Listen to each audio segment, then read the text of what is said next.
By the way, also on tonight, a reality series that has stirred up a lot of folk.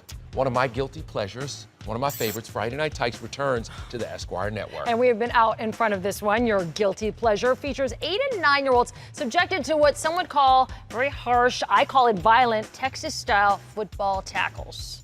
We really have been bugging the producers for weeks, and finally our cameras were allowed access to the teams and families down in San Antonio, Texas, which was a first for the Esquire Network. And our man on the ground, Michael Yo, back home in Texas, where you played football as a little kid growing up. Yeah, but it wasn't as intense as this show. I tell you this, I hung out with one of the families in their home, hit the field with their son, Jay Boogie, and talked to one of the most controversial coaches, Maricus Goodlow. And he was suspended. Now he's fighting back. In the promo before every show starts, they show kids with helmet-to-helmet contact. There you go! He's hurt. Now, I know you didn't promote that, but what's your thoughts about this television show starting off with a promo that shows when it's outlawed in the NFL, kids doing helmet-to-helmet contact?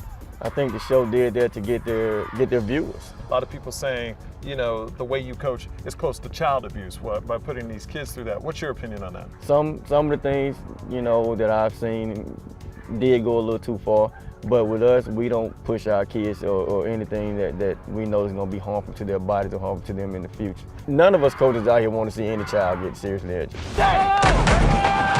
But 2 coaches were suspended. Charles Travaria for at least a year for encouraging violence.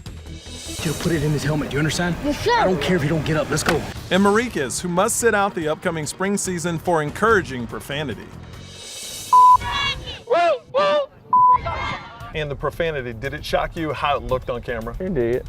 It did. And like I said, it all happened, but it didn't happen in the way it may came off to everyone.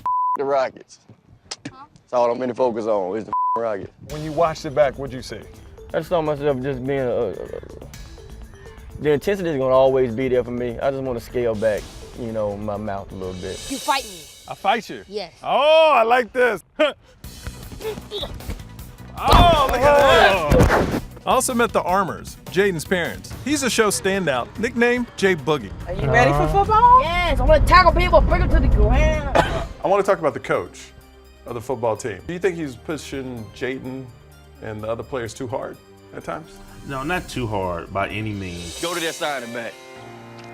His ass ain't been here. Jaden gets pushed pretty hard, even ending up in tears. Jaden, baby, why are you crying? Coach just made me run. Now, as parents and watching your kid play football on this show, are you scared for him? Because now we're starting to see. Like, I played college football. I got knocked out of college football because I had too many concussions. I see that it's rough and they're out there and they're hitting. And, you know, hand to God, he's been playing 5 years and he has not had an injury. I don't even mean a little one. If this show came about next year, which is doing great on the network, would you say yes again? Probably, because our experience has been mostly positive and he loves the attention. So, you know, he gets recognized and people want to take pictures with him. So he thinks it's great. And I actually spoke to Jaden off camera / Jay Boogie. His parents gave me a tour of his room. I saw all his trophies. And I will say this, his parents are amazing people and not pushing him to play football. And this is very cool. Jaden never said he wanted to play professional football. He says, I want to be a preacher or a chef. So he got a good head on his shoulders. Here's my issue with the suspensions and all the critics of this show. Here's the thing. We are horrified by what we see on this program, but we worship the NFL. Wait a minute. We love college football, but are bothered by the way the kids are treated in this show. These are kids. Kids is the operative word here. Here's the thing. This is about football. This is how football players are grown. I don't This believe is how the football sausage is made. Unfortunately, it's the reality of it.